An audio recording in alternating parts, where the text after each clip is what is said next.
How many do we have? Can't tell until I start it.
Okay. I'll come in tomorrow because you're going to.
Give us a few seconds.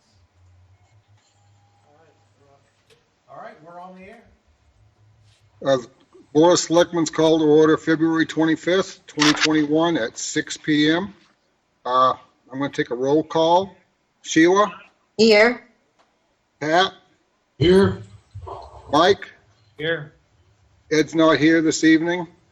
Good evening, everyone. This is a virtual Board of Selectmen meeting. We are using the Zoom conferencing format.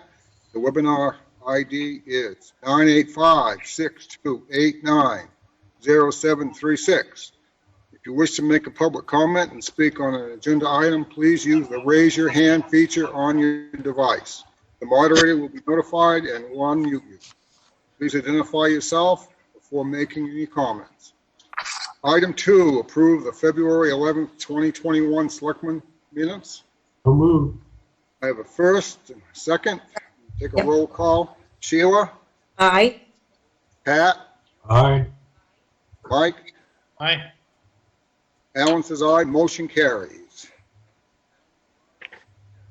Item 3, public forum. This is an opportunity for anyone who wants to address the Board of Selectmen with an issue that is not on the agenda. Any hands raised? Yes, Tracy McGovern has her hand up. I will allow her to speak. Okay. Hi. Hi. Hi, this is Tracy. I'm at 13 Norwood Lane at Goose Rocks Beach. Okay. I just wanted to talk briefly about the changes, the proposed changes to the dog ordinance. I know there are many important issues before the board, so I will be brief. I did listen to the comments of the Beach Advisory Council. Sounded like they put a tremendous amount of research and work into discussing some of the changes that are going to be kind of important going forward. I just wanted to sort of say I do support the idea of preserving the beach for the endangered species. I think that's necessary and also required. That involves keeping dogs leashed for half of the year, along with the hours that are for, dog walking. The only thing that I would ask the board to reconsider is the shortening of the off-leash dog walking in the what I call the off-season months. Right now, it went from restricting the hours from 12 to 2 to restricting the hours from 12 to 6. And I just would ask that the board consider further compromising on that. I know there's been a lot of compromise so far, and I understand the concerns of the people who want to kind of not engage with animals and, be able to walk without them being there. But I would ask you to reconsider and perhaps not cut that time of off-leash walking so, to basically just being the morning in the off-season. My personal experience, there was a lot of anecdotal talk about the issues with the dogs on the beach. My personal experience in the off-season is it's really quiet. And this past winter has been so unusual because of COVID. There have been so many more people on the beach, so many more people at Goose Rocks. I mean, it's practically, busy, compared to what it usually is in years past. So I would just ask if you would please reconsider. I know that you have the opportunity to make changes to that draft before the hearing. If we could just consider, going back to 12 to 2 or maybe another hour or so, but, please allow us to take our well-behaved dogs to the beach in the afternoon. I'm not always available in the morning to do that, and I would appreciate your consideration. Okay, well, thanks a lot, Tracy. We'll take into consideration. We'll talk about it. Okay, I appreciate that. All right, thank you. Thank you. Any more hands? I see no more hands. Okay, item number 4, consider the renewal liquor license and special amusement permit submitted by Bolton Hotel Corp. DBA The Colony Hotel, 140 Ocean Avenue. So moved. Second. I have a first and a second. Do a roll call. Sheila? Aye. Pat? Aye. Mike? Aye. Alan says aye. Motion carries. Everybody has signed off on these already, so I guess it's a go. So, item 5, consider the renewal liquor license and special amusement permit submitted by the Ramp Grill LLC DBA Pier 77 Restaurant, which is 77 Pier Road. So moved. Second. I have a first and a second. I'm going to do a roll call. Sheila? Aye. Pat? Aye. Mike? Aye. Alan says aye. Motion carries. Item 6, consider the renewal liquor license submitted by Newlands Lobster Hut, Inc., 9 Mills Road. So moved. Second. The first and the second. Okay, Sheila? Aye. Pat? Aye. Mike? Aye. Alan says aye. Motion carries. Item 7, consider a renewal liquor license and special amusement permit submitted by Allison's Dock Square LTD DBA Allison's Restaurant, 11 Dock Square. So moved. Second. I have a first and a second. A roll call. Sheila? Aye. Pat? Aye.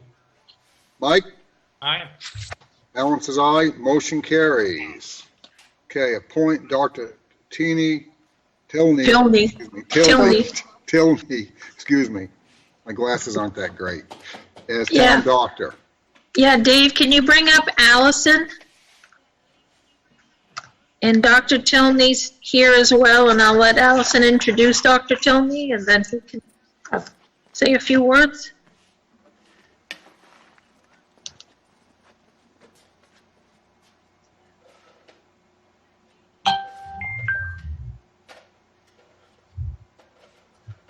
Allison's still muted. Disappear. There we go. There you go. Sorry about that. Yes, I would like to welcome and introduce Dr. Peter Tilney. And I wanted to give a little background is a few months back, Lori and I were talking about this pandemic and how everything changes so fast related to the pandemic and so much information to absorb, and could we host a vaccine clinic here in town, and all these questions. And that's when we decided we needed to proceed with looking for a town doctor. And to help us navigate, to assist with COVID clinic perhaps, and just be a resource for us when we have questions. So we asked Dr. Tilney if he was up for the challenge, and he agreed to be our medical director or town doctor. Dr. Tilney did grow up here in Kennebunkport, and he lives here with his wife and 2 children. His children are both at Consolidated School, and his wife Kristen is a nurse and also is on the rec committee here in town. And Dr. Tilney works as an emergency room physician for a few hospitals here in Maine, Central Maine Medical, Bridgeton Hospital, and York Hospital. And in his spare time, along with being a husband, a father, and a physician, he's also the medical director for the Life Flight of Maine and CHEMS, and on many other boards, I'm sure. And I'd like to welcome Peter. I think he'll be a great resource for us here in town. As long as he brings the little girl with him. I know, and she's cute. This is Sadie. Can you see me wave, Sadie? But it's an honor. It's an honor to be here. I appreciate it. I'm happy to help in any way I can. I'm in the house that I grew up in here on South Main. I've been working. I started all my medicine on chems at age 16. So, Wow. It's been a long road, but it's good. It's good. Well, we really appreciate you coming on board. It really would be a great help for us. Absolutely. Absolutely. Oh, yeah. And Allison and I have been working on a variety of projects, mostly around chems, but then sort of in the last few months, we've been starting to have these conversations about COVID and other ways that we can figure out how to navigate this kind of, the pandemic, and then, talking about our local healthcare here in town as well. So it'll be good. I think we have great health care here in town. Hi, Allison. Isn't that right? The best ever, I think. That's right. I think you're right. We're very fortunate. Absolutely fortunate. Yeah. Thank you very much. You betcha. You betcha. We're going to go ahead and take a roll Thanks, Pete. call. You bet. Thank you. Are you ready for roll call, everyone? I think so. Oh, Sheila? Aye, for sure. Pat? Aye. Mike? Aye. Alan says aye. Motion carries. Thank you very much. We you very surely much. appreciate it. Thank We you so really much. need the help. I have to go to work, so I'm going to pop off. But nice to see you all. And, Thank you. We'll see you soon. Bye, Pete. All right. Thanks. Okay, item 9, approve restrictions on vehicle weight limits on certain roads in accordance with the 29-A MRSA Section 2395 and the Kennebunkport Traffic and Parking Control Ordinance. Where's Mike? So we'll bring Mike Claus up just to answer any questions. Okay.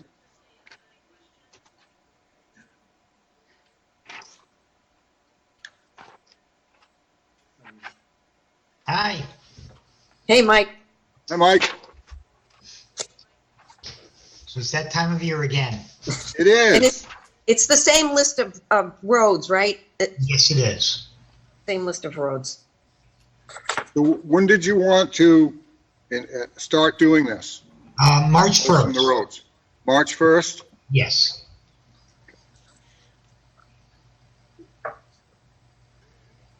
Anybody have any questions for Mike? Nope. Clear, pretty clear. Yep, Yep. very clear. Lori, did you want me to read the road names or no? Or just take the whole thing at once? It's up to you, however you want to handle it. Okay, let's just go ahead and just take the whole thing at once. Is there a motion to approve the posted roadways? I make the motion to approve restrictions on vehicle weight on certain roads, according to the list we received. March 1 to April 12th. March 1st, yeah. Second that. Do you have a first and a second? Okay. Sheila? Aye. Mike? Aye. Pat? Aye. Alan says aye, motion carries. I will read the names of the roads though, real quick. Arundel Road from Gulf Brook to Goose Rocks Road, River Road from Gulf Brook to North Street, Beechwood Avenue from North Street to Route 9, Walker's Lane from North Street to Beechwood Avenue, Old Cape Road from Beechwood Avenue to Route 9, Goose Rocks Road from Log Cabin Road to Route 9, Stone Road from Beechwood Avenue to Goose Rocks Road, Guinea Road from Goose Rocks Road to Biddeford Line, Witten Hill Road from Goose Rocks Road to Guinea Road, Pier Road, New Biddeford Road from Route 9 to Kings Highway, Winter Harbor Road from Route 9 to New Biddeford Road, Dyke Road, Wiles District Road, Ocean Avenue, Arlington Avenue, Langsford Road, Ward Road, Northwood Drive, Oak Ridge Road, and West Street, Oak Street, Lock Street, and others if needed. Thanks, Mike. Can I just say, we will have, as we've had for the past 2 years, we have a form that's available if people do need to get into one of these roads. And we can figure a way either to go with a smaller load or make it at a time where we don't think there's going to be any damage. We will work with the truck drivers. And everything, if it's under 32 degrees or colder, they still can travel on the road. Is that correct? That's correct. Okay. Don't go away. No, still here. Item 10, award the FY21 salt bids. Do you want to talk about that, Mike? Yes, we actually got these bids back in August, and I had sent them on to Jen and told them that I would bring them to the next Selectmen's meeting, and I'm only 4 months too late. I did not send you this memo like I usually do in September. So my apologies for that, but we wanted to just get your approval on this so when the auditors come and ask, and we purchased salt from the salt bid this year, we got your approval. So it actually went down. Yes. Yeah. It doesn't happen too often No. on anything. How are we with our salt this year? We must not be. I've been gone for a while, but I think we were able to actually carry forward some money from last year in the salt account, but we are, so of that total budget, we're about 2/3. I think we've used about only 2/3 of that, and we've still got salt for at least a couple more storms in the barn. So we're in fine shape. great. So can I have a first? So moved. Okay, so second. A first and a second. Okay. I'm going to do a roll call. Sheila? Aye. Pat? Aye. Mike? Aye. Alan says aye. Motion carries. Thanks, Mike. Thank you. Thank you, Mike. So Mike is staying for wastewater. Okay. Oh, Mike went away. Mike went off. Well, I chased Michael, him come away. back for wastewater, I'm sure. Okay, item 11, discussion of wastewater capital bonding. I'm going to let you take that, Lori, and I guess you'll pass it over to Chris and Mike. Yeah, Chris, do you have Eric here as well, or no? Yes, I spoke with him. He is going to be logging in tonight, so There he is. should be in the audience somewhere. Jay. Oh, Jay can Mike's go back. back. Jay can go back in holding pattern for right now, but if we do see Eric, we would like to bring him up. So you'll remember that the wastewater team came and discussed with you our needs for infrastructure upgrades, and the selectmen had asked for an update on all of that this past fall. The board approved $300,000 in reserve funding to go forward with engineering and design work on some of these capital needs, with the thought process that we would be requesting a $5 million bond from the voters in June. So Mike and Chris have been working on that along with Eric, and what they have found is that, you know, this COVID world keeps changing things. And so they're here tonight to give you an update and their proposals. Okay, So I'll start. You guys haven't heard from me for a couple months. We just kind of wanted to bring you up to speed. So back in November, you know, we put out a request for proposals for engineering contracts for the design. The pump stations, we ultimately selected Woodard and Curran and agreed at a final fee of $143,000 with them. Wright Pierce came back with a proposal for the dewatering equipment of $193,600. That kind of exceeded our expectations as far as, you know, the cost. It was quite a bit higher than we were anticipating based on the scope of work that we had proposed to them. So we have not entered into a contract with them. We did discuss the contract with them and see if we could negotiate their fee. However, Eric, myself, and Mike kind of concluded that any cost reduction in their proposal would reduce the scope of services that they would be providing for us, which wasn't really acceptable for our needs at this time. The dewatering project mainly involves just replacing some mechanical equipment, meaning the presses. You know, long story short, the way we'd like to proceed is we'd like to go forward with bench testing with some reputable manufacturers using our sludge at the plant to determine exactly what press is going to meet our needs at the plant. There are different styles of presses. There are different manufacturers of those styles of presses. And we need to figure out exactly which press is going to work for us for the characteristics that are inherent with our sludge.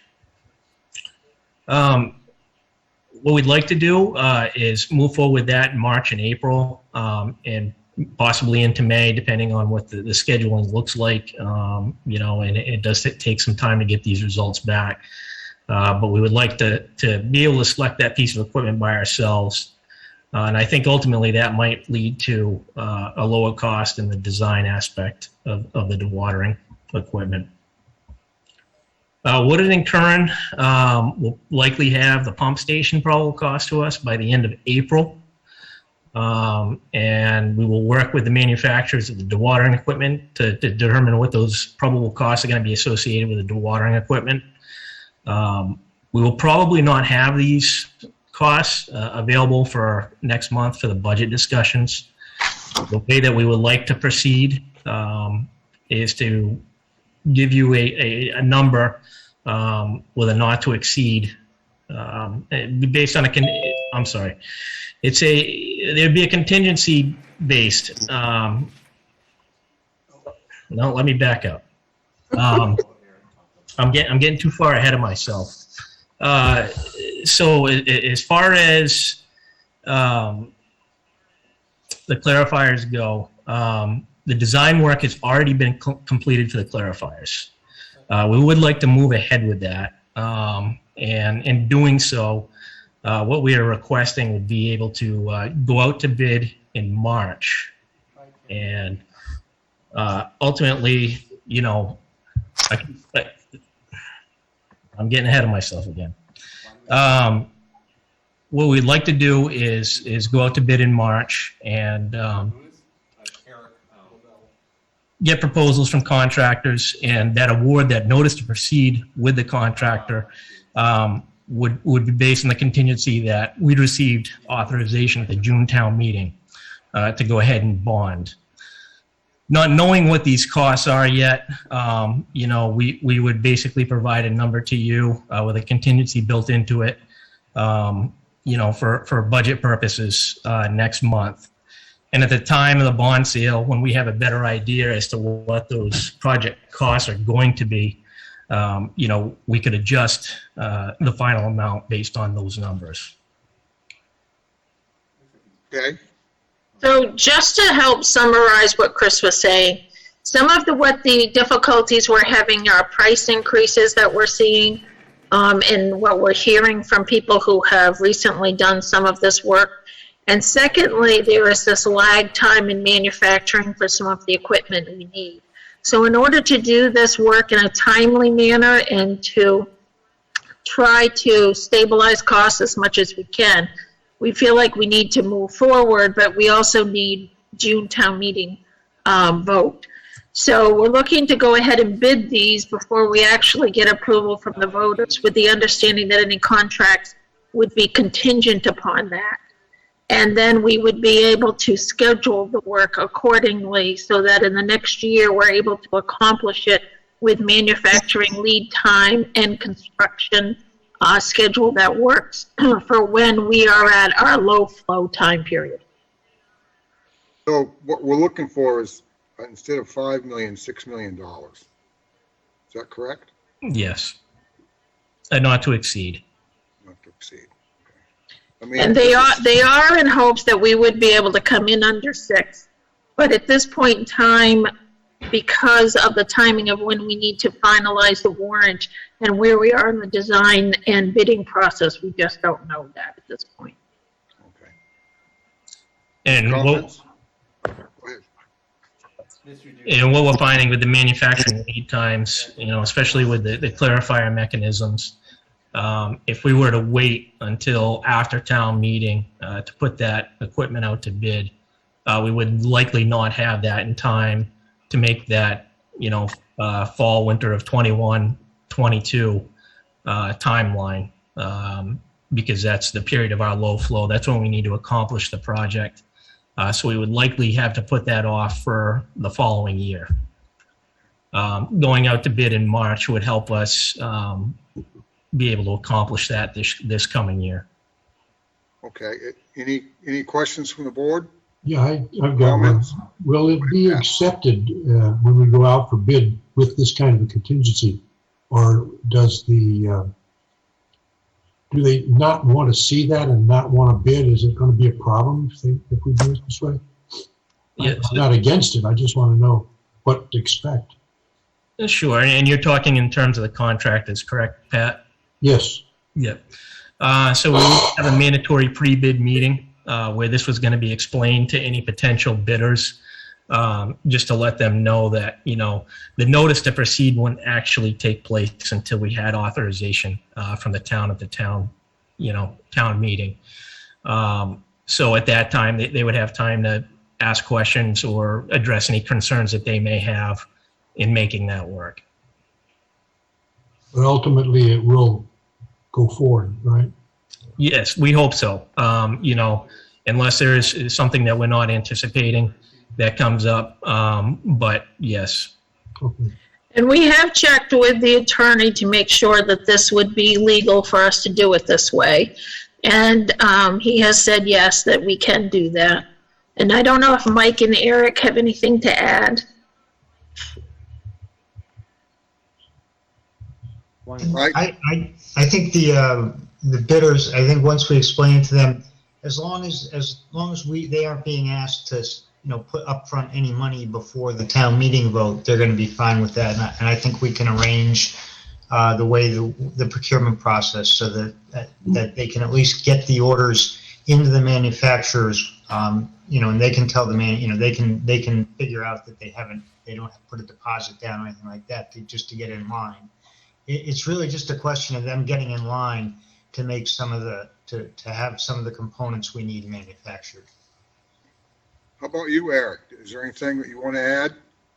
No, we've talked this at length about strategies as to chronologically how do we get forward through this. So the challenge is, we need to really dovetail our operations with our bidding process. And this is the best way to do it. So our exposure right now is the 5,500 for the bidding process. And after that, we really, that will set us, put us in line with just being able to get going to work in October and when our flows are down, so on and so forth. And get it built basically and get it done by February. And that's the goal. So we've got hard lines that we need to accomplish. And we're just trying to really dovetail everything into it. And it really does require some of these decisions to be made so that we can actually get through that path. Well, the longer we wait, the more it's going to cost us. There's no question about that. And this needs to be done. Yeah. And it's a project that we really can't afford to wait on. Right. I would tell you, I'm not sure that if Chris shared some of the pictures with you, but we're talking about holes through the steel. And I do have those pictures if you'd like me to share my screen. Sure.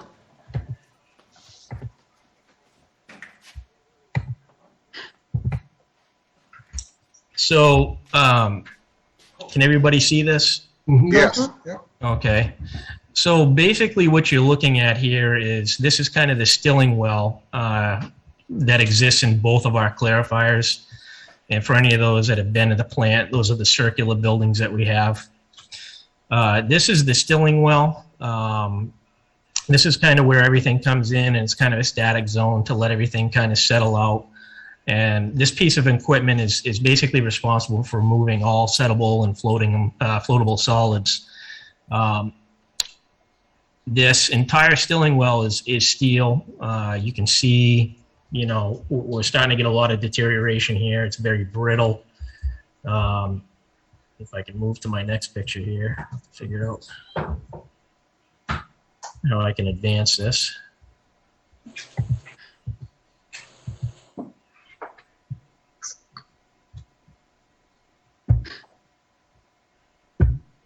Okay, and can you see the next one?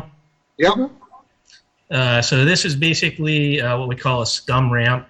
So anything that's floating is scraped off and deposited in this trough here and is collected. This is all starting to, every bit of rust that you see here, these are all rust holes that are poking through. This is a view from the top of it. You can see how far deteriorated that is, the holes that are developing here. And just another picture of our stilling well. These holes are developing here, especially down along all the seams and at other points, in that piece of steel. And what that does is that basically translates to short circuiting of the water. So basically this piece of equipment isn't able to do its job efficiently right now as a result of that.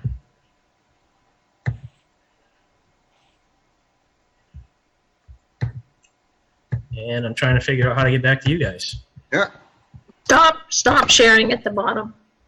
And it's not letting me have that option. There we go. I did it. These have never been replaced, correct? That is correct. I think it's time. Yeah. The metal is just so far fatigued, and those same circular wells also support the catwalk that runs across it for us to service the equipment and whatnot. And after we drained that clarifier down that I just showed you, it became apparent just how weak that metal is. That catwalk actually, when you walk on it, moves and sways back and forth. There's not a lot left there supporting that. And my concern is that we're going to have a catastrophic failure with them. Need to get that fixed. Mike, you haven't said anything. Are you all set? Are you okay with that? Like who? Mike Weston. Oh, I had no, I have no problem. I'm just in awe that we have let this go so long. I know. I think that's, it's a shame that Yeah. now we're looking at possible catastrophic failures and so forth, and we're now looking to at least get them fixed. So that's the good news. We're No, going in the right direction. Yeah, my only question was, do we need to approve another $33,600 to come from the reserve fund for the engineering or not? Where does that $33,600, does that become part of the bond? Well, what we're hoping right now is that with our homework and the bench testing that we're going to conduct and the interviews that we're going to conduct with the manufacturers of the presses is going to result in a savings, and that we won't have to exceed the $300,000 that we were authorized, but we don't know at this time. I'm going to go back to my question. Should we approve the $33,600 if it's needed? That's my question. I mean, I don't want to have to come back to another meeting and then, you know, they're waiting to do something and we got to authorize $33,600. I'm just saying, why not do it now? Right, that would be the worst case scenario. So if you authorized it, we know we'd be covered anyway. Let's do it. You want to make a motion? I make a motion that we authorize $33,600, additional $33,600. Would that come from the reserve fund? Yes. Yep. From the reserve fund, I'll second. if I needed. have a first and a second. I'm going to do a roll call. First of all, any more discussion on this before we go forward? We need to do- None? Okay. Sheila? Aye. Pat? Aye. Ed?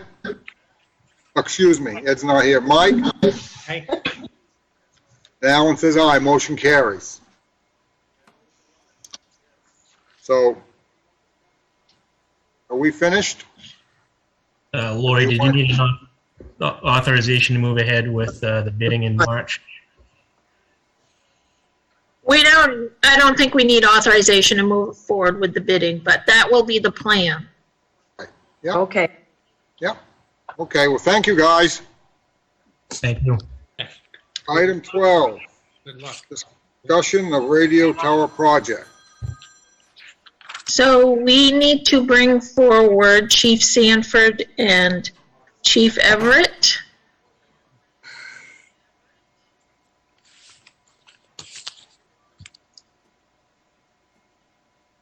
So while we're doing that, I'll just give you a little introduction.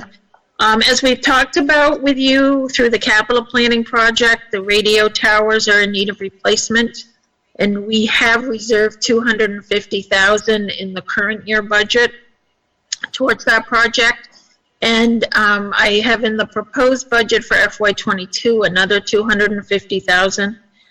The issue is that we're continuing to see those prices increase, and the radio communication continues to deteriorate. And so the two chiefs are coming forward to discuss with you two different approaches. Want to make sure the board has all information before them to give us feedback on how to move forward. So I'll turn it over to Chief Sanford and Chief Everett. Good evening. Good evening, gentlemen and ladies. Jay, you're still muted.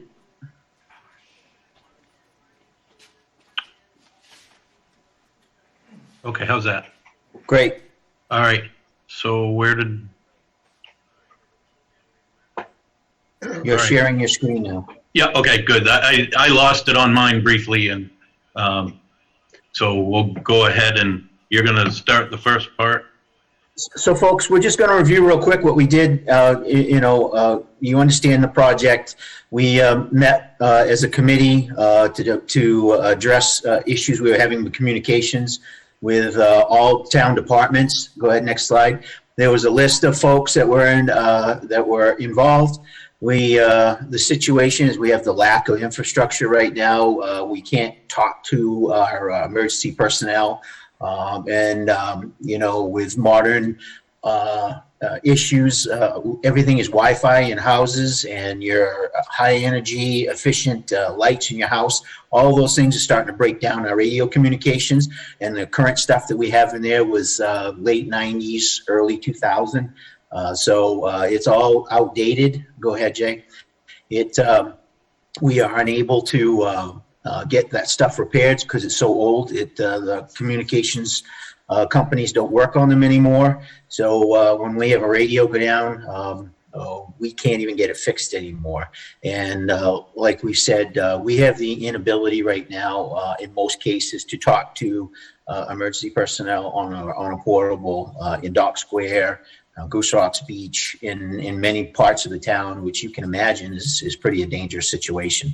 So we're coming to you again. Go ahead, Jay. To discuss this situation. We had, wanted to go ahead and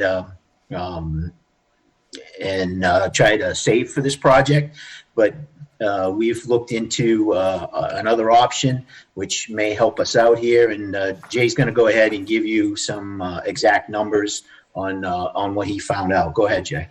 Okay. So on this slide here, what this plan calls for is, currently we're using one transmit and receive site. We would add 2 sites to this, one at Goose Rocks Beach, one at the sewer plant. We picked these spots because they're already town-owned, so the infrastructure, in a sense, is there. We don't have to pay rent on somebody else's tower or anything like that.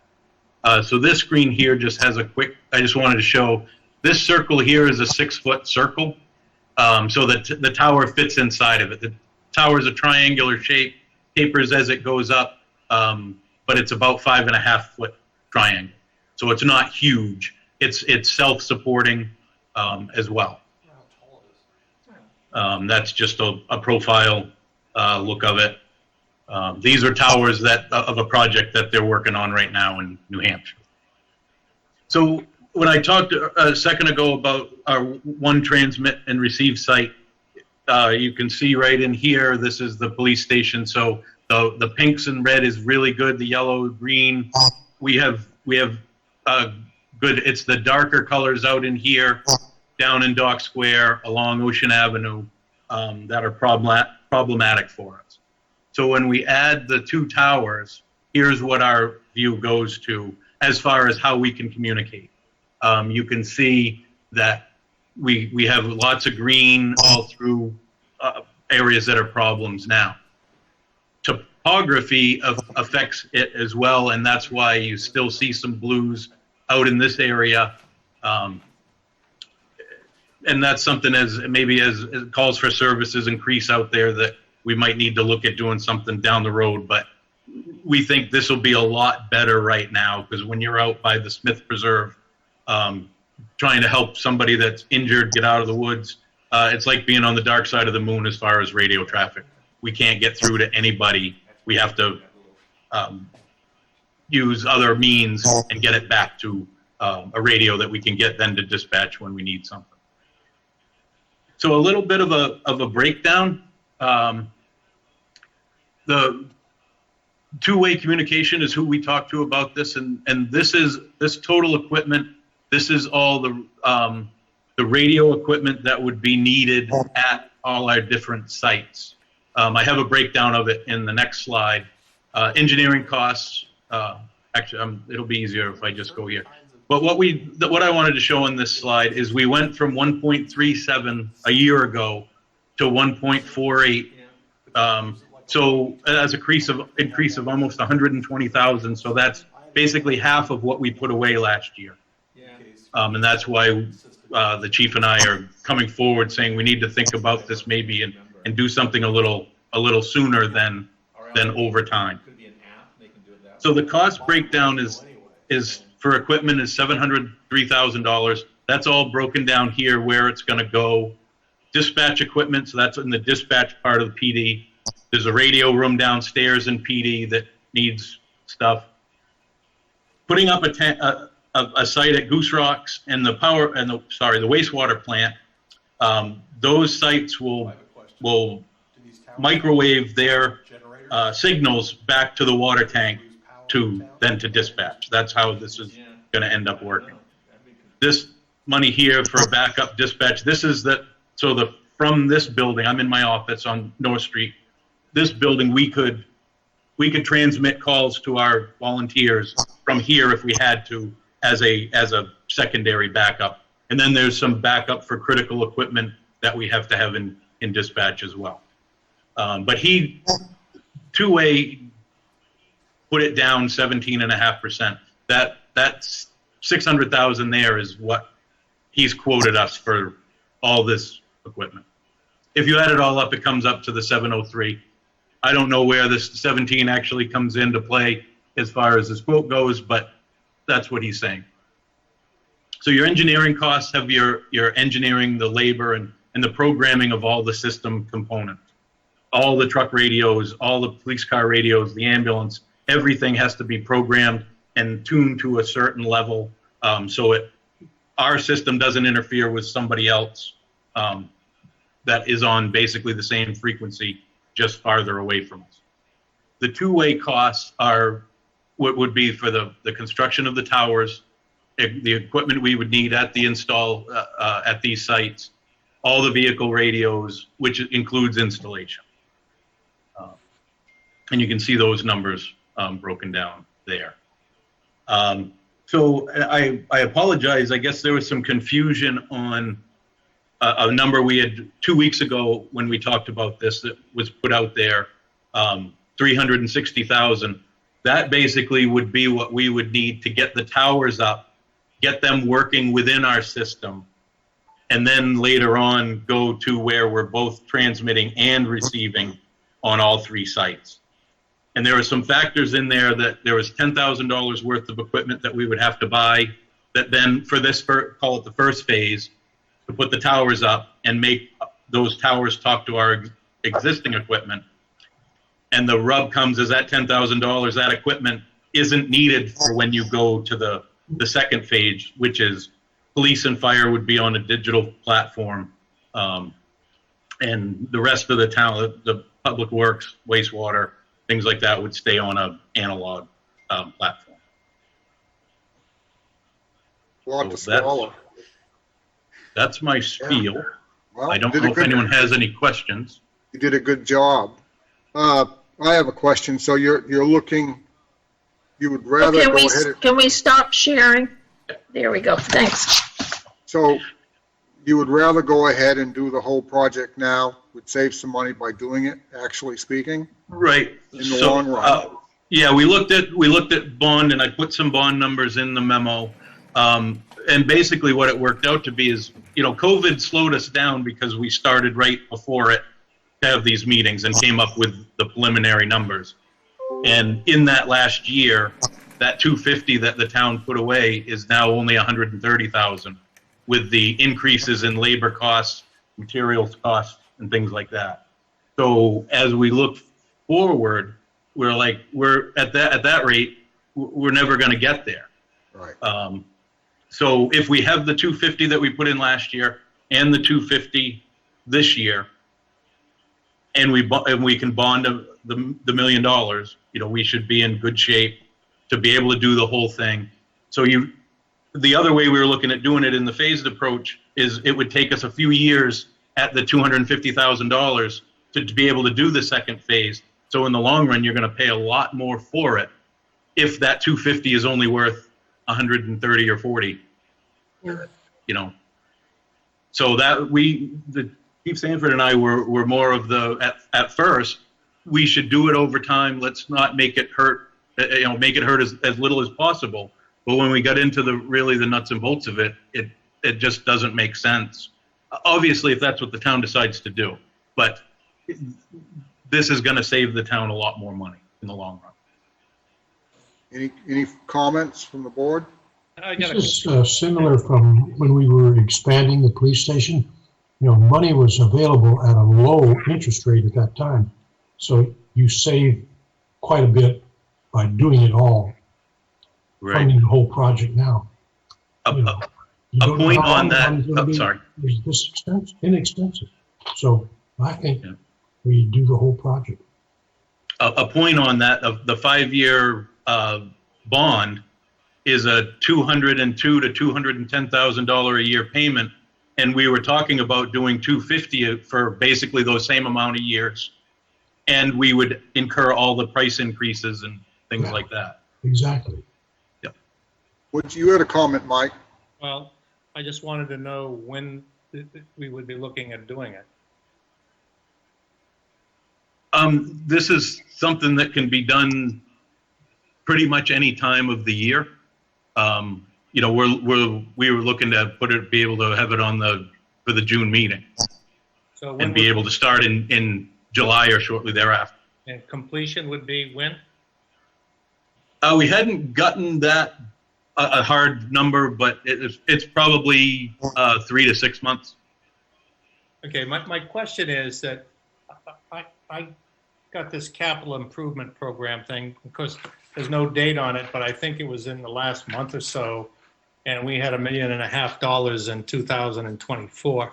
I just wanted to know, for my own and for the people's benefit, what's changed since we put this together, spending the money in 2024. I'm not against the project. I just want to know what changed. Because I like to, use these planning documents for the town, and now it's all of a sudden, we've got a change that goes from 2024 to now. I just want to know what's changed, that's all. So, I mean, I can add to that. So, we were talking internally about concerns with the continued degradation of the radio equipment. And so, as part of that CIP, and after I presented that information, I did talk to both chiefs about, well, what other options are there? Are there any other options? And they said that maybe there was a phased approach. So they went forward and talked to the radio company about a phased approach where we could use some of the funding we already had in place and then to save, continue to save as we were for the second piece. What we learned in the phased approach was really there were just two phases, the radio towers, and we talked about how much that would improve communications. And the second phase was really everything else.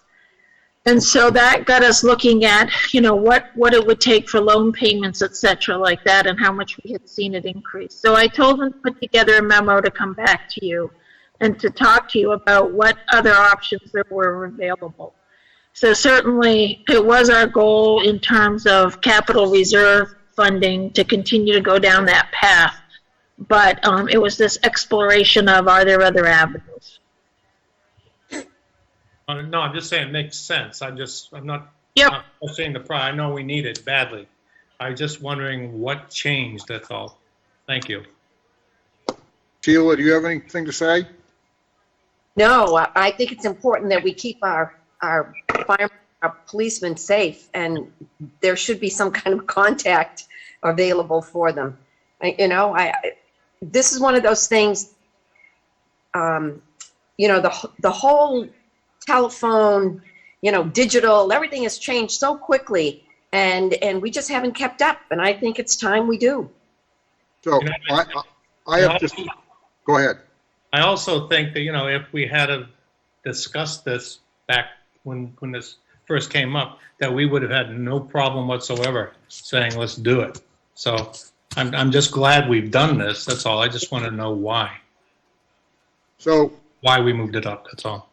So if we go ahead and we do this, how many years do you think we might get out of this before we'd have to do it again or do something?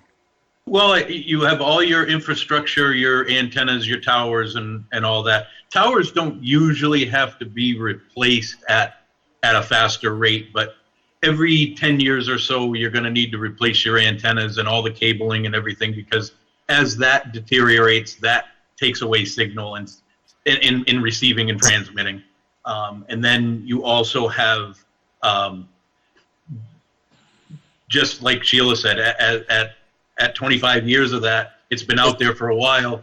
There might be something, newer and better, but this system for public safety brings us to the highest level we can be at, which is digital.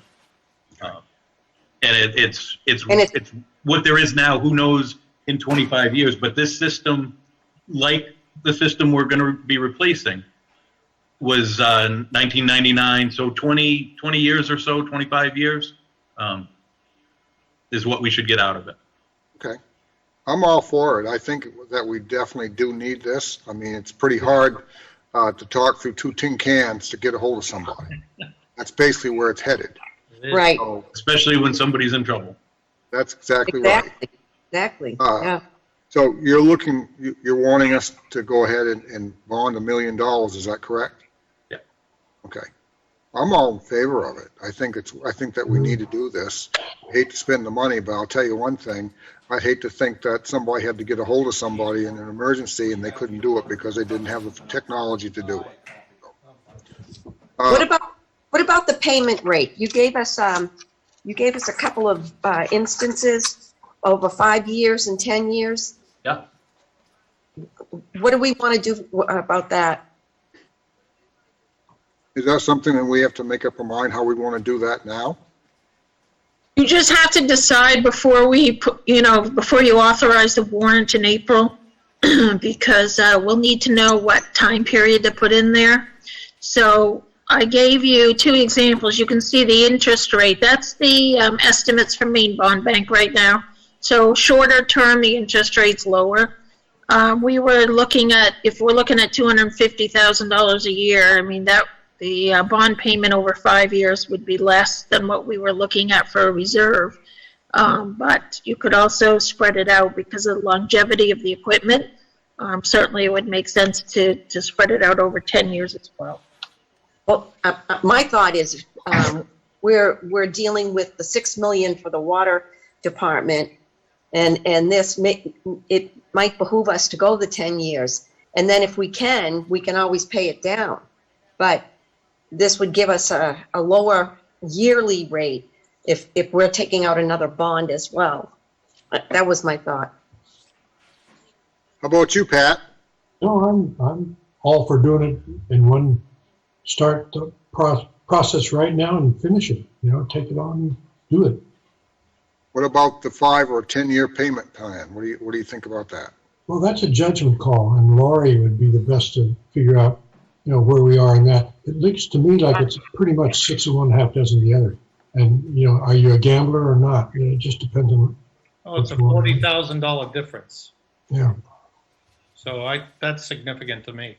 It is to me too. And I would Oh, say, my suggestion is we did it 5 years. Right. I'm kind of agreeing with you, Mike. I do too. I think that we should get rid of it as soon as you can. Yeah. So, do you? So, do we need to have a vote on that, or is that something that we'll just go on? Where did you get these? We'll put it on the warrant if that's the desire of the Yes, board. that's what we'd like to do, correct? Peanut and Company?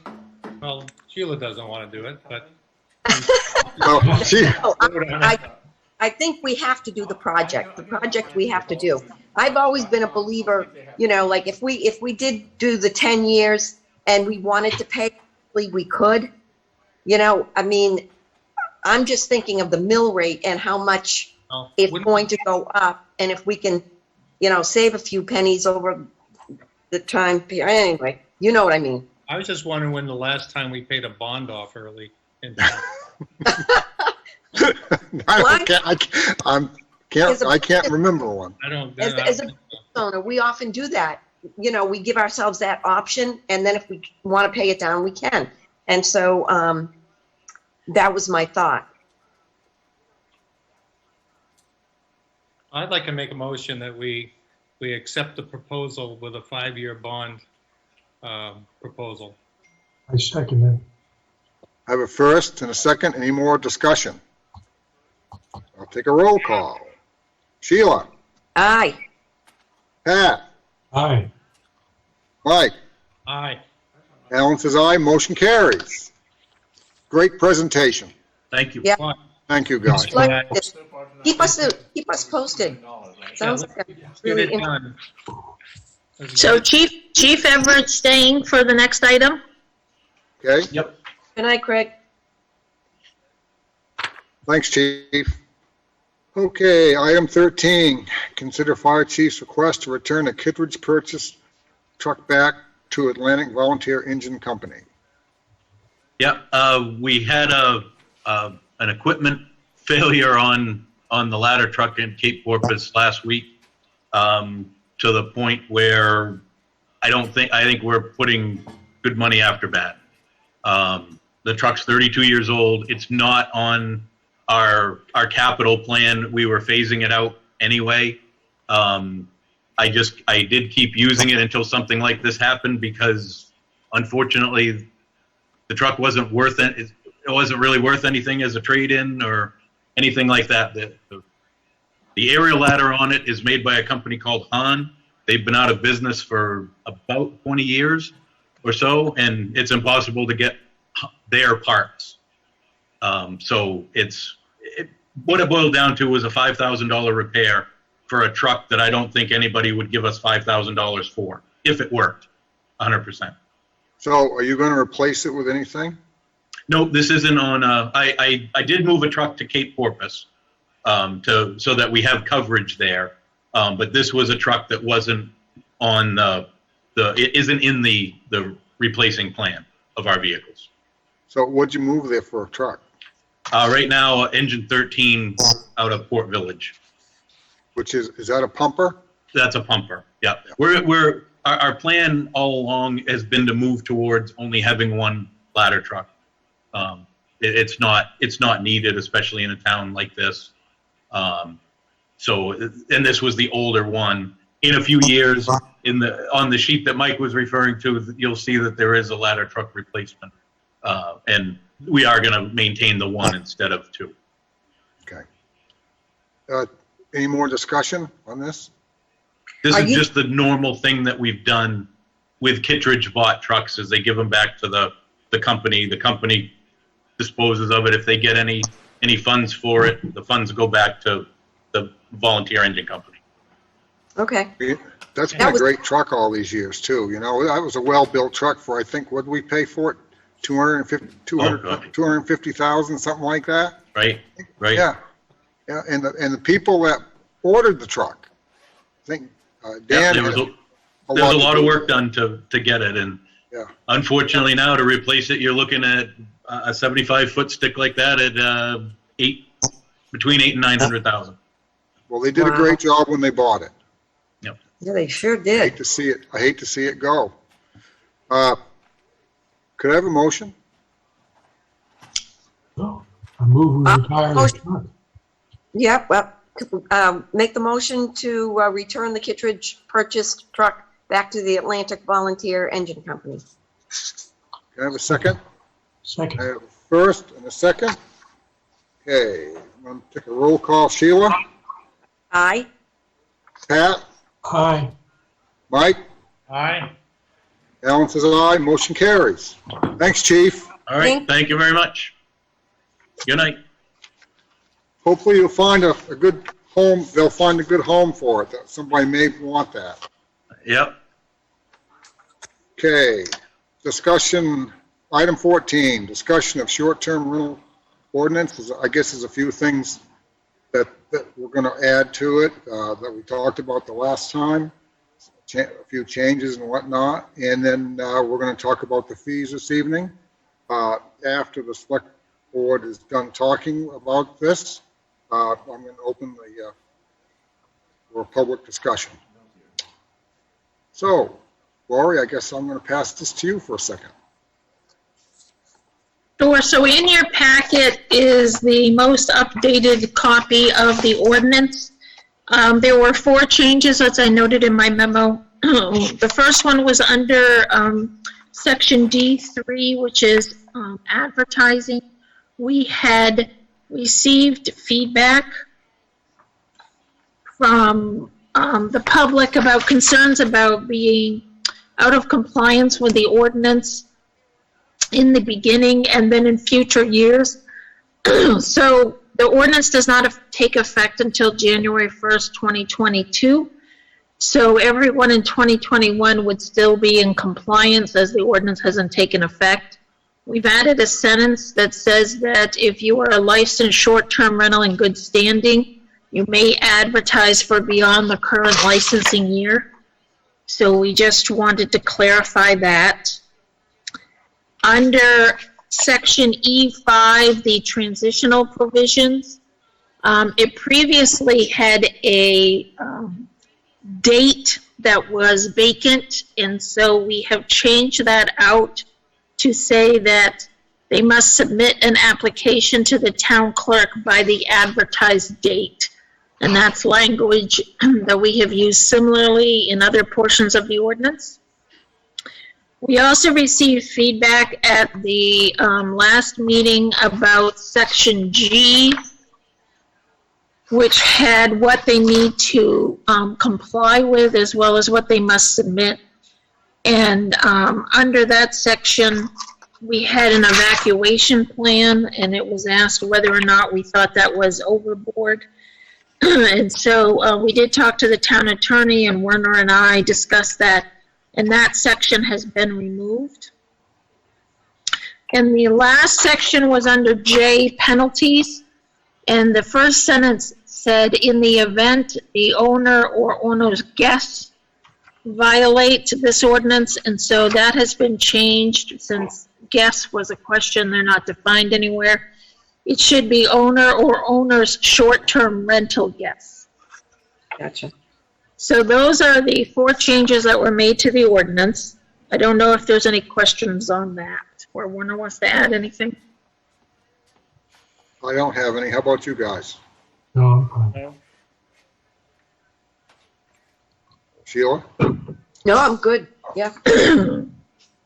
Warner, you have anything to add? No, I don't have anything to add. I think these are all pretty straightforward changes. So the next portion was that there's been a lot of discussion about fees. And so staff has done their best at trying to estimate what those fee costs will be and what they will need to be to pay and reimburse for expenses.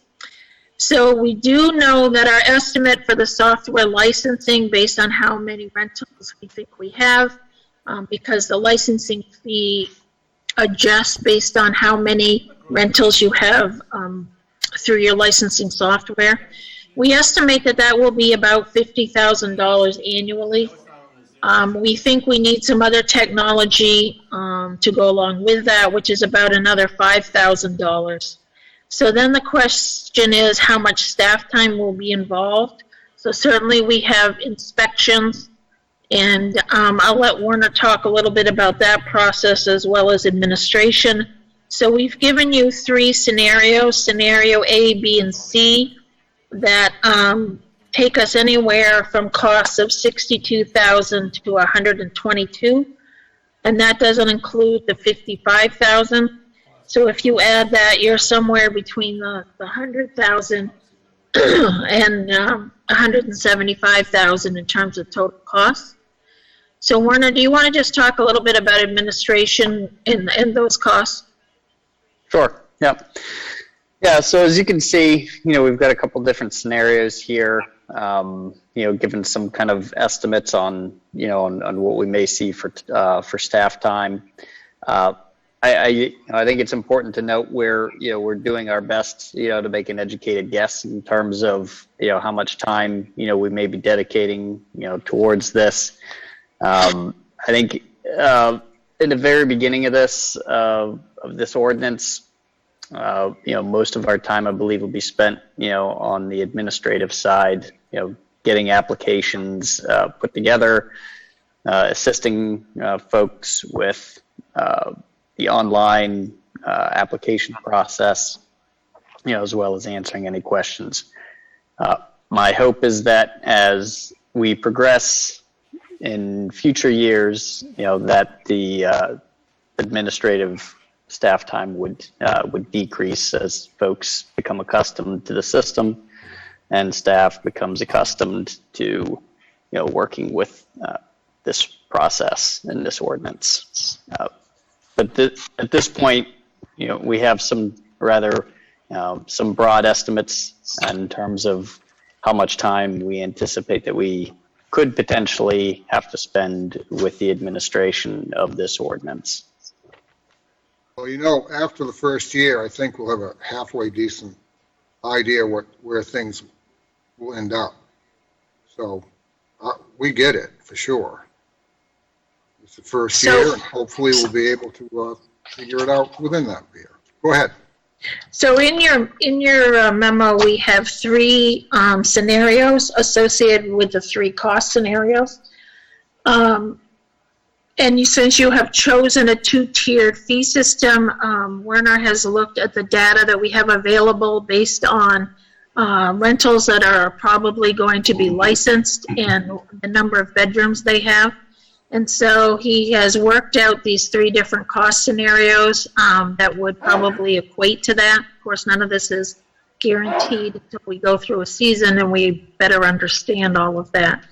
But those tier systems include under scenario A would be $250 annually for tier 1 and $500 for tier 2. Scenario B would be $325 for tier 1 and $575 for tier 2. And scenario C fees would be $500 for tier 1 and $700 for tier 2. Thank you. Any questions from the board? No, I'm one of the people who would like to keep the fees as low as possible, of course. Right. And, but when I got this, we were doing a little checking anyway to take a look and to see where this fell in the range of local towns or towns around us that have a similar type of structure and what their costs are for fees for this. And so I don't know, I haven't shared this with the board, but I will now. I think you may have seen this in the past, but Portland, of course, is not really like us, but they go anywhere from $200 for one unit to $500 for 2 units, and then up and up and up. So we wouldn't want to be on the 3rd unit, 4th unit, and so forth. I think what we said was each unit was going to be individual, and we weren't looking at stacking. So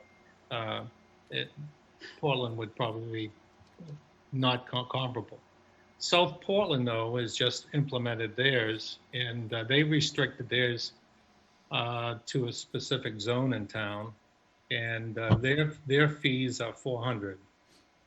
So in that range, it is $400, and then they have another $100 for fire inspection and $20 for processing fees. So we add it up, it's around ongoing is $400, and but there are some initial costs as well. Kittery is $100. They've just started. They have an ordinance. Incidentally, Kittery's ordinance is very similar to ours. Bar Harbor is at $250, but when you get into reading about Bar Harbor, they are in the process of revising that upward. They've got a significant problem now with short-term rentals, so they're looking at doing something different. Ogunquit, what they call weekly rentals, the fee is $150. Cape Elizabeth, I looked up Cape Elizabeth this week, and Cape Elizabeth is now going to $500 for registration fees. They're increasing it to $500, and as I said, Kittery's at about $100. Interesting, though, I can tell you that Wells does not have any fee because they're not licensing. They're registering only, basically is what they told. I talked to them today, and they have an ordinance, but they have no, all they're doing is registering on a voluntary basis. They're registering, which I don't know exactly how that works, but so they're not looking now at licensing. I got into that one because I looked at their proposed ordinance, which was basically very similar to ours, some differences, and they were going to go live with the ordinance January 1 of this year. So I wanted to know how that was going and so forth. So I called them and talked to them, found out that they had decided to just register on a voluntary basis, realizing they won't get everybody. So they're not going in, Wells, as far as I understand it today, is not going into a licensing thing. But I think that the fees in scenario A, although I'm sure a lot of people won't agree, is more than in line with what other towns are doing. So anyway, that's my spiel on it. I didn't look at that as from not having any information. We've got quite a bit of information, so. You certainly did. Thank you, Mike, for doing that. Well, it's a lot of time, it's a lot of work and a lot of time consuming. Some of that was already done by somebody before me, and I just went and did some phone calling and looking up the ordinances and so forth. Anyway, that's what it is. Okay, thanks, Mike. How about you, Sheila? I'm fine with that. I'm fine with the 250. My thought is we can get into it with the 250 and 500, and then we'll, after the first year or two, we'll see what it's costing the town, and if we have to raise it, then we can later. But I think it's a good place to start. Or if we have to lower it. Right, absolutely. Never thought of that, Mike.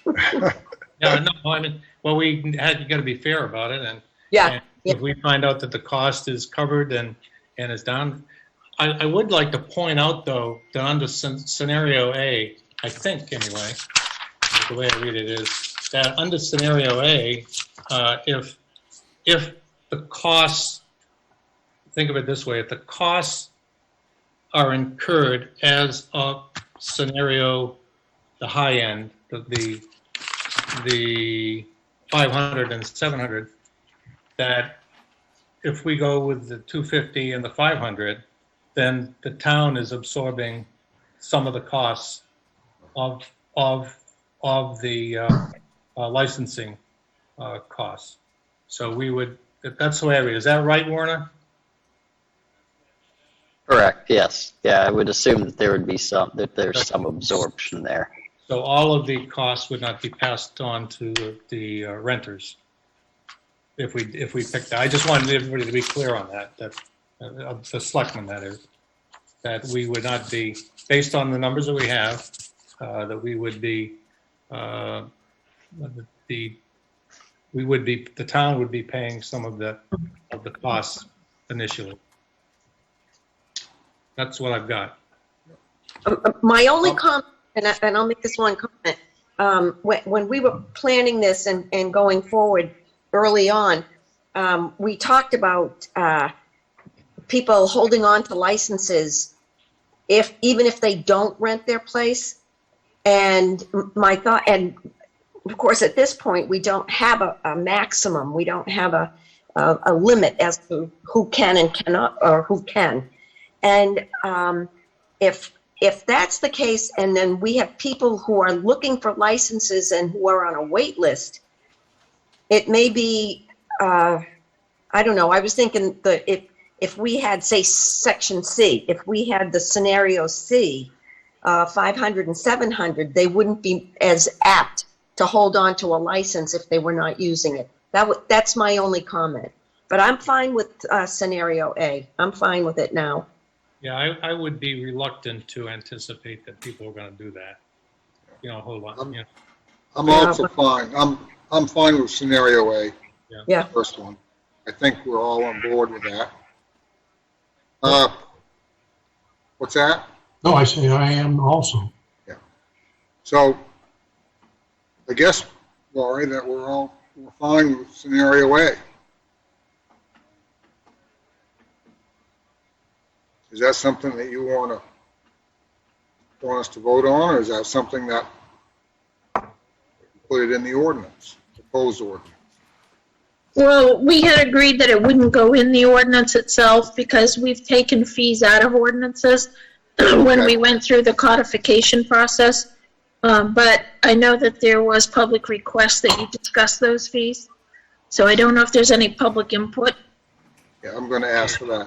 We should have it, yeah? Yeah, I'm going to ask. I just want to make sure everybody was good with this, and I can open that up for public input for sure. Is there any hands raised? Yes, there is. Stand by, I'll get them up. Thanks. You got Sharon McCabe. Sharon? Good evening. Can you hear me? Yes, we can. Okay. I wanted to thank you for some of the adjustments that you made after the last meeting. And we really do appreciate your looking at this and taking it so seriously. Thank you. You're welcome. Just wondering or a little confused about the 2 tiers, if I can get maybe some clarification. There's 3 tiers. Oh, I'm sorry. I mean, it's No, there's two. There's three, excuse me, there's 3 scenarios in 2 tiers each. Yeah. Okay. Okay. So I guess mine is really more of a question, and we appreciate scenario A, of course, because it is the most reasonable at this point, and that'll be great. That it'll be not such a strain on people. I'm just wondering. I'm going to give you an example of just Sharon McCabe versus somebody else, just to give you a practicality. I have a small 1,500 square foot house, and it has 4 very small bedrooms. So I would be considered tier 2, no matter what the fee schedule is, A, B, or C.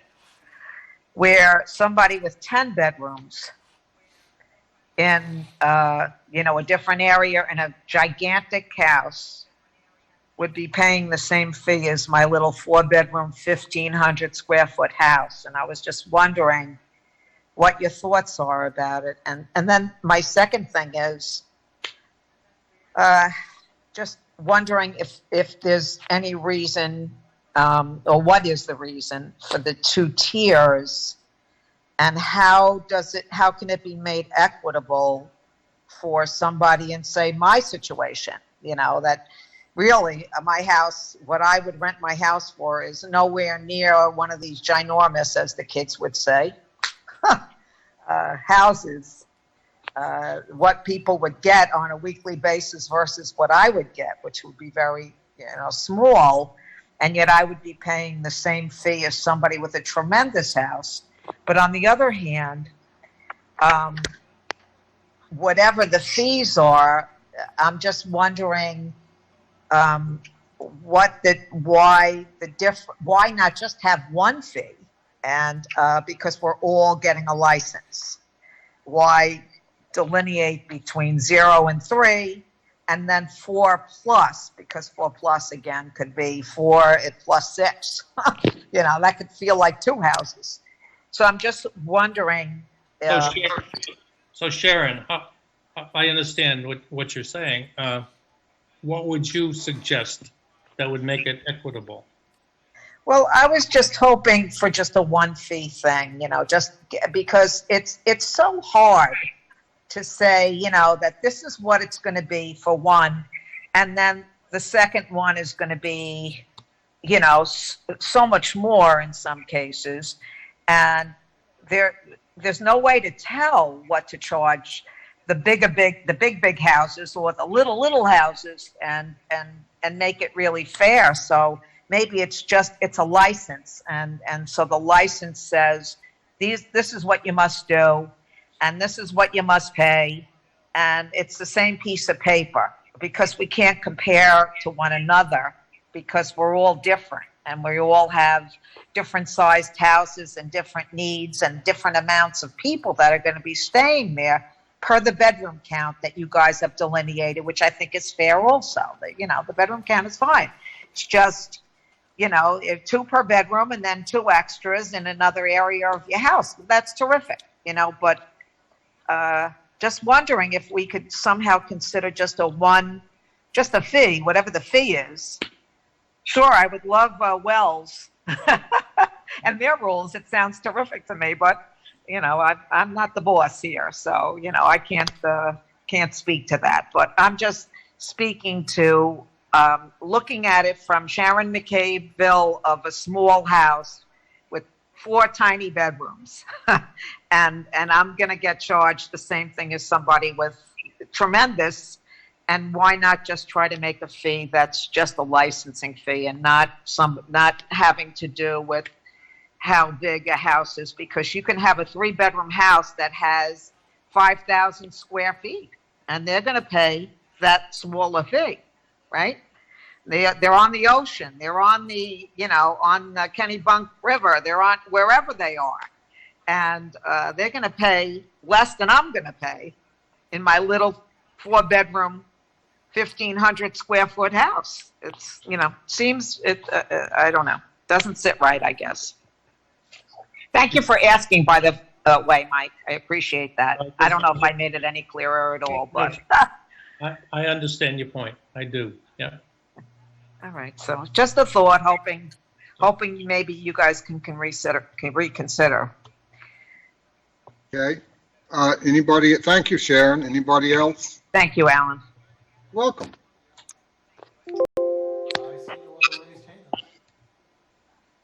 I say that again? I see no other raised hands. Okay. So that was easy. I think what we need, I think she had some valid points, and I think we probably ought to discuss it. Not tonight, but I think we probably ought to take that under advisement and at least take a look, see what other people are doing and so forth. I'm fine with that. Yeah. Okay. How about everybody else? Well, the irony of it is, if we did go to one, say we went to one specific amount for the license, I think we would get into that same situation. Well, this house has 3,000 square feet and my house has 1,500 square feet. Why am I paying the same amount as the 3,000 square foot house? If we don't take into consideration bedrooms. So you're going to get this kind of back and forth no matter what we do. Right. But we need to listen. Right. Oh, we're listening. Oh, yes, absolutely listening. But my point is, I think we would get into this same situation if we just get one license. You do know that it would have to go up. I mean, right. To 500, so you're going to have other people that's going to be upset. So you're not going to. It's going to be a difficult. Yeah. It's going to be difficult. That's why we did the 2-tier. Yeah, and simpler is better, really. I think for the smaller places, this is a much better deal than having just one license fee, which might be, a lot more. Right. Okay, well, any more discussion? No. Nope. Let's move on. Let's move on. Okay, item 15, discussion of local business operations for the summer 2021. Yes. So I would like to bring up, Ashley, I believe, is here under Allison's Restaurant. And do we see Taylor in the audience under Taylor Benetti, sorry.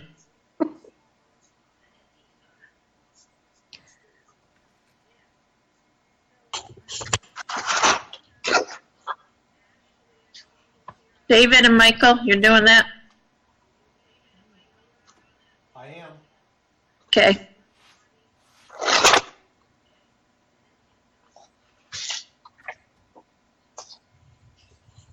There's Taylor. You are still muted. Here we are. Go. And I believe Ashley's probably coming forward too. She is. I am. I don't have my video on, but I'm here. Okay. So before we start with them, I just want to preface this by saying that I have been receiving requests from businesses, not just these two, about operations for summer 2021. So as you know, we just passed the 10 ordinance amendment that gives businesses the opportunity to have a tent up from Memorial Day weekend through Labor Day, as well as an additional 30 days.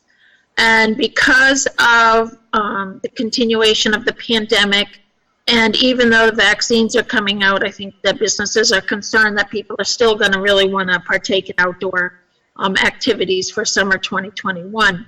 And so they're asking for additional leeway over summer 2021 to have tents up longer and the use of property differently than we've done in other years. So the selectmen do have that authority to make amendments because of this emergency situation, but they are tied to the fact that we do have a state of emergency under the governor's order.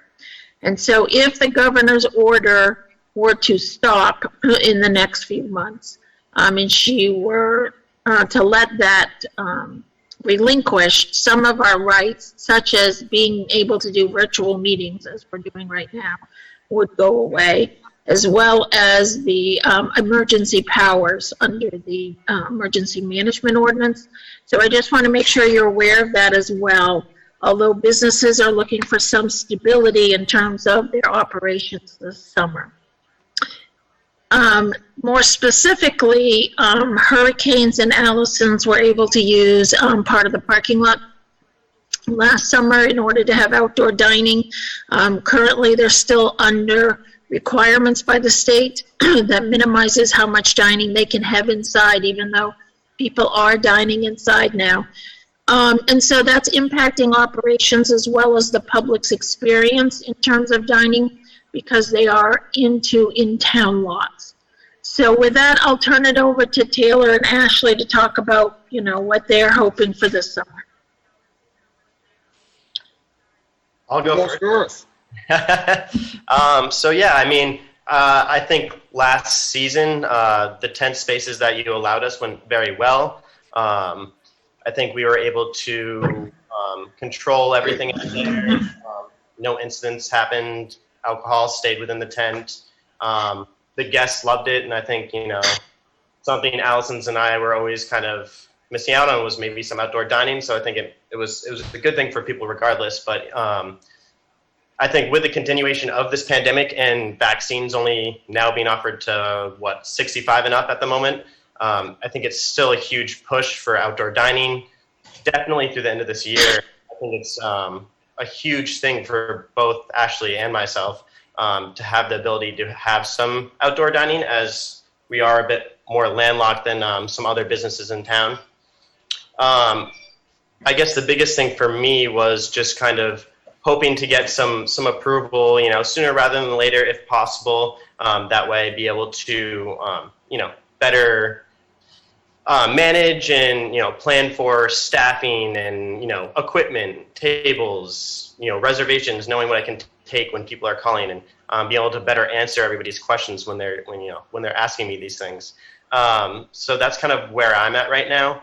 I'd love to, and I guess I have a question about what Lori said earlier, but I'd love to get kind of something a little bit more concrete as far as like how long I could have a tent up and if you're going to let me use the space or not. Because a lot of the tent companies now are on a push because everyone needs tents, and my tent guy wants an answer from me tomorrow. But, I know that may or may not happen. So, but, just one of those things, it's a little bit harder than it was before. So I'm kind of looking to see if you are happy to, give us that approval again, and if you're able to do it for like maybe a longer period of time, or approve it for a longer period of time rather.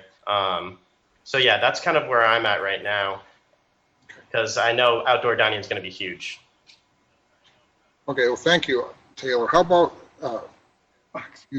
Baxel, so how about you, Ashley? I don't have, honestly, much more to add. I agree with everything that Taylor said. It is pretty vital to us. We had a few more issues more in our service, not anything beyond that, simply because it was so far away from our building. So we're kind of still up in the air a little bit. We are asking permission for the tent. That doesn't 100% mean that we're going to go forward with it, simply because we had a rough summer trekking across the parking lot. All right. Any comments from the board? Or questions? Oh, go Sheila? ahead. You know, Yeah, I'm just going to say, this is the time, this is a good time for us to continue to support our businesses. Last summer was really, really tough. And I, as a business owner as well, we're sort of still reeling from all of this. And we need all the support we can get. And I know they do too. I think it behooves us to support our businesses for at least one more summer and then go from here. I would definitely agree to allowing the tents again. Mike? I got a problem, and my problem is that, my concern is, I wouldn't say a problem, my concern is that Allison's where they're proposing their tent, will take at least 10 parking spots, maybe more. Not only that, it changes the flow of the parking lot. It makes it not a really good flow as far as traffic goes there. It blocks it off, blocks the whole thing off, and it's just not, to me, it's not a way to go about it. The other thing that bothers me is that those are 9 or 10 or whatever it comes out to be parking spots that the other people in downtown in Dock Square count on for their people to be able to park and shop, et cetera, et cetera.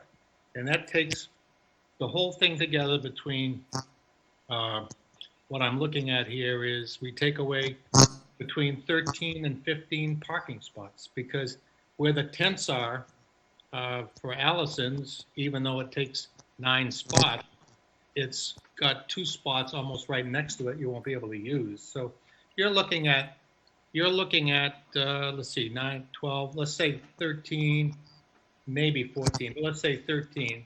So at $5,000 a year revenue on each parking spot that we have, you're talking $65,000 that the taxpayers of Kennebunkport have got to foot the bill for. To me, there's got to be some kind of another solution. That's asking an awful lot of, number one, the town, and we want to support businesses, but that's we're giving a handout, and that to me is not the right way to go about it. So I think we need to find a way to help, but it can't be this way. That's my own opinion.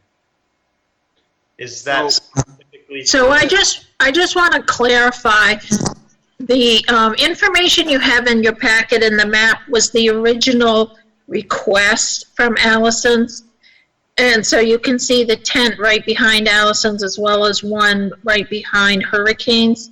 So I had continued conversations this week with Ashley, and we agreed that the tent behind the building behind Allison's would cause a lot of issues with safety concerns with pedestrians and vehicles. They did look at an alternative, trying to find some spot with a neighbor next door. And then I was looking at replacing some parking for that neighbor, but that didn't work out.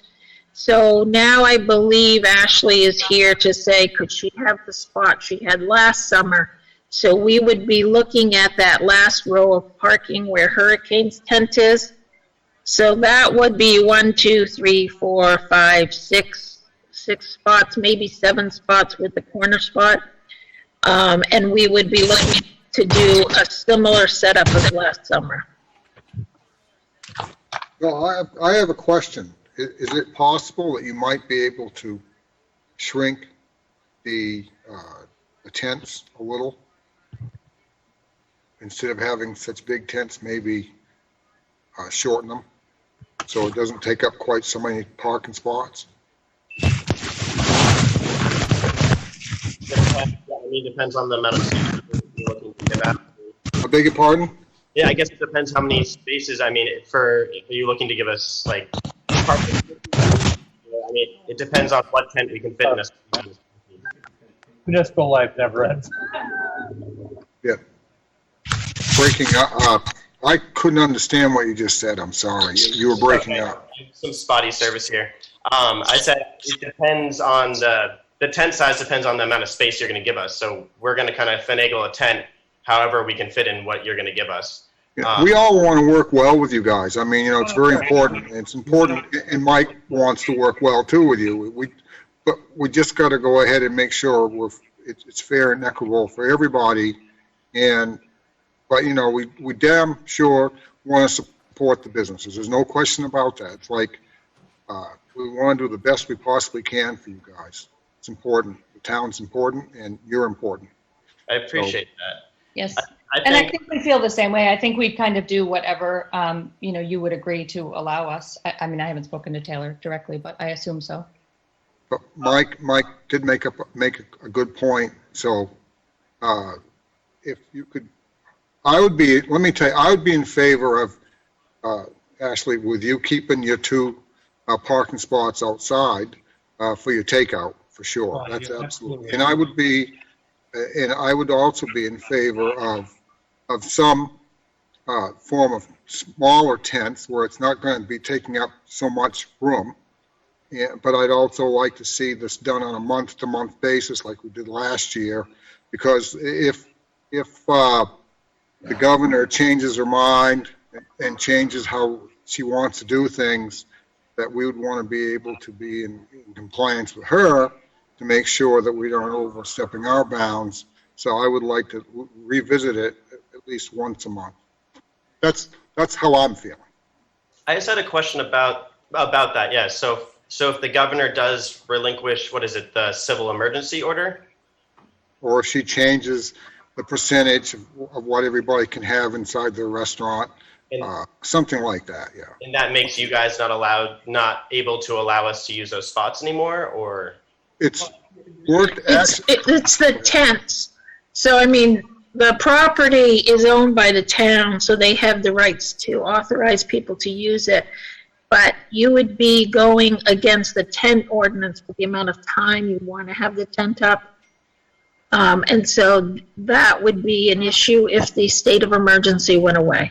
Okay. Well, didn't it just pass through Labor Day, or is that with the emergency order?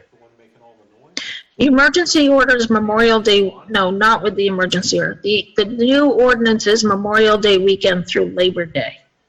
I mean, I'd be fine if we could get it approved through Labor Day and stay within that order. I'm also, if it is something that's more, towards the money end, I think this tent is what's going to actually help my business move its way through this summer.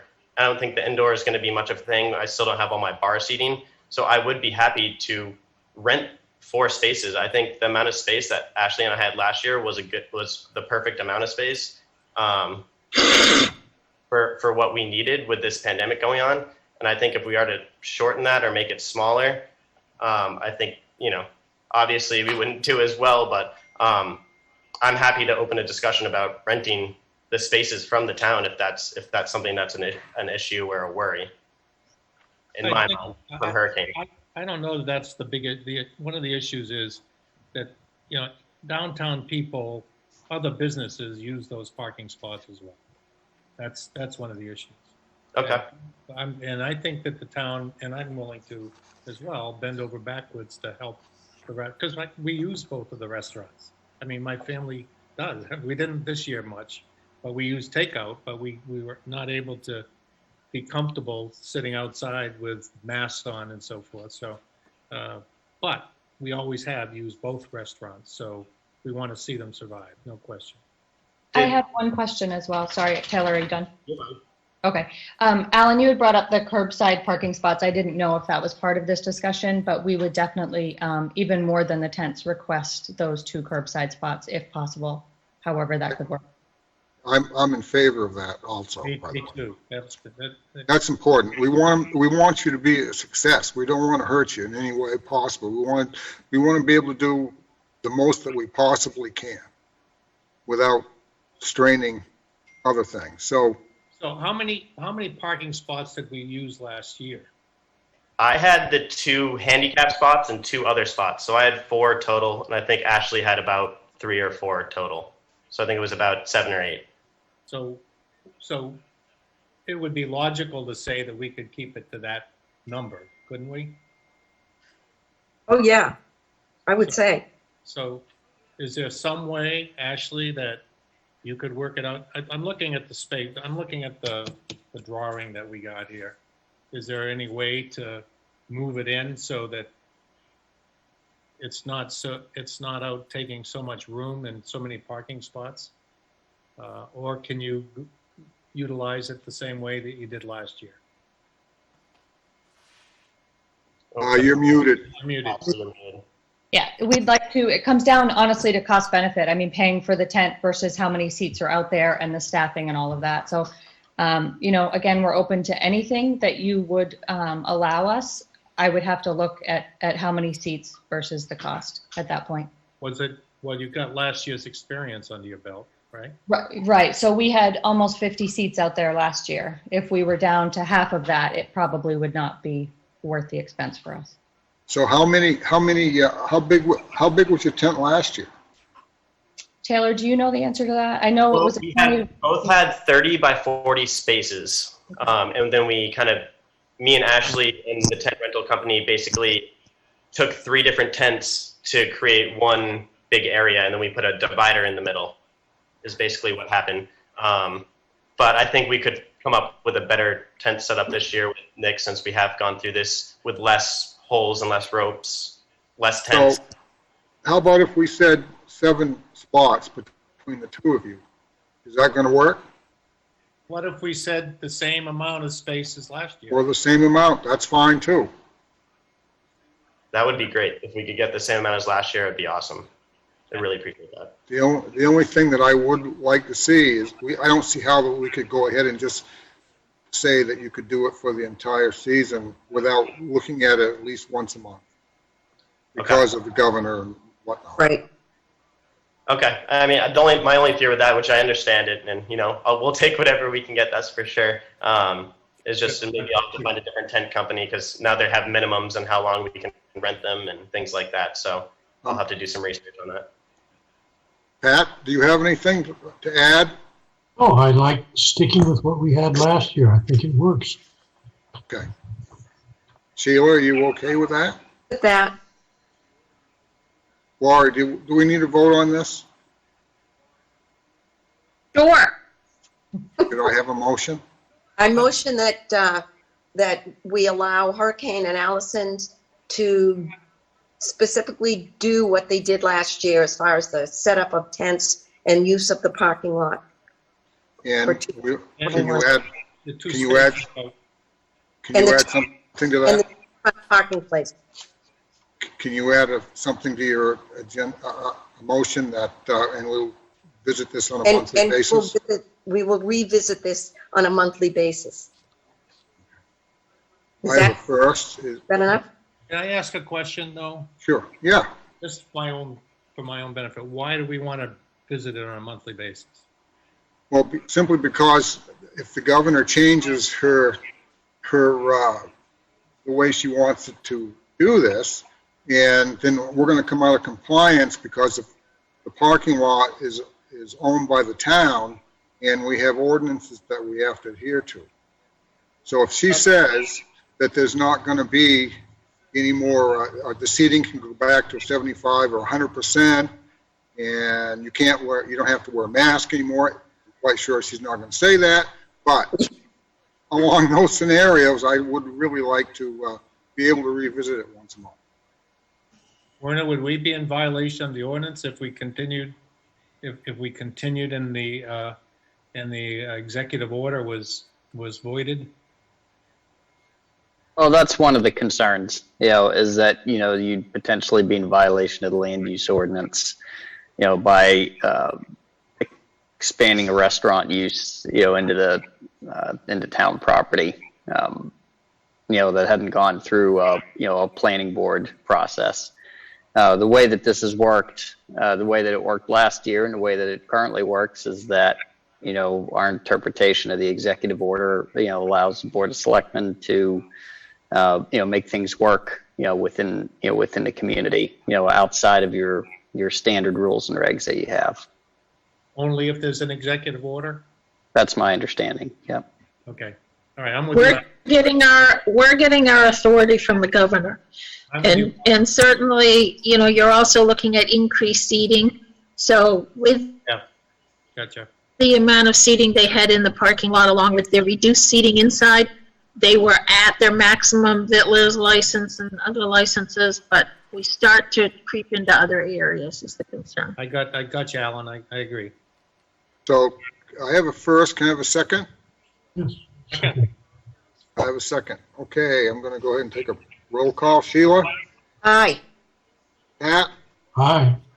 Mike? Aye. Alan says aye. Motion carries. Thank you guys for showing up tonight. I hope this does help you. Thank you somewhat very much. in your planning. See you this summer. Bye. Yes, definitely. Yeah. Let's hope you got to take those tents down, though. Then you get to use the inside. That would be nice. Yeah. So hopefully Werner's coming back again. He didn't leave.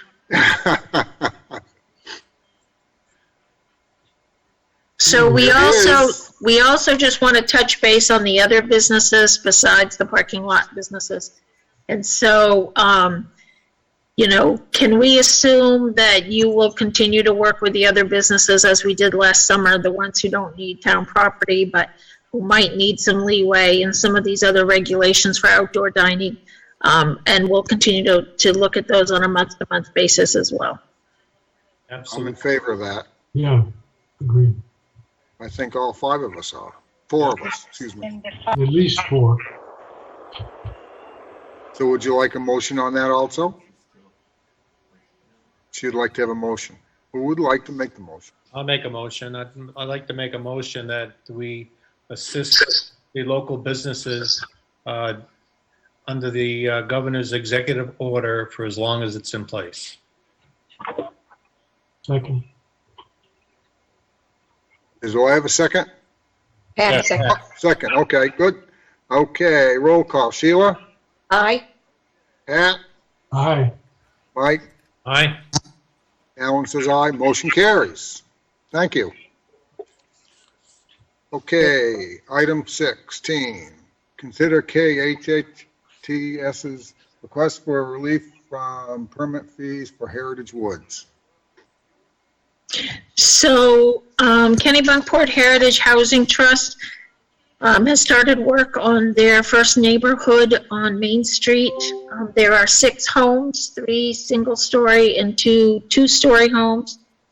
Did I say 2? 3 single-story and 3 two-story homes. They are coming forward with a request to waive the building permit fees. That is something that the board has done in the past with Habitat for Humanity homes. Yep. So they are requesting similar treatment. Any questions? Aye. That work. What's that? That works for me. Yep. Pat, are you okay with that? Yep. Second. Of course you are. Can I have a motion? Mike? I'll make a motion that we waive the permit fees for the Heritage Woods project. Second. First, I have a first and a second. Okay, roll call. Sheila? Aye. Pat? Aye. Mike? Aye. Alan says aye. Motion carries. Okay, item 17, authorized quitclaim deed for map 020, block 004, lot 005. You want to talk about that, Lori? This is something that was... Yeah, this was a property that we foreclosed on in January, and in agreement with the tax acquired property policy, we do reach out to the owners as well as any mortgage holders to assure that they don't want to pay off any balances and acquire the property back. In this case, the bank has come forward and paid all taxes, interests, and costs at this point. And so we're looking to release the quitclaim deed. Okay. Do I have a motion? Motion to authorize the quitclaim deed for map 020, block 004, lot 005. I have a first. Can I have a second? Pat seconds it. Okay. Roll call. Sheila? Aye. Pat? Aye. Mike? Aye. Alan says aye. Motion carries. Item 18, accept the following donations to the Carol Cook Garden. $50 from James and Sandra Byrne. $250 from Spang Builders. Did I have So moved. have a first? Second. I have a second. Sheila? Aye. Pat? Aye. Mike? Aye. Alan says aye. Motion carries. It's nice to see so much support for Carol. It is, yes. There's been a lot of support. You know, A it's lot good. of it. Well, she deserves it. It's a good program. It was, it is, actually, It's a good absolutely. program. So, under other business, Sheila, I'm good. Pat, No, I'm fine. Mike, Good, I'm good. I'm good. Lori, I'm all set. cut it out, that's twice throw now. Doing it, oh my gosh. Okay. I put everything on the agenda, so you've already done all the heavy lifting. Item 20, approve the February 25th treasurer's warrant. So moved. First, the second, Sheila, Aye. Pat, Aye. Mike, Aye. Alan says aye, motion carries. Adjournment. Move to adjourn. I have a first. Second. Pat says second with a smile. Okay, Sheila, Aye. Pat, Aye. Mike, Aye. Alan says aye. We're adjourned. Thanks a Thank lot, you. everyone. Thank you.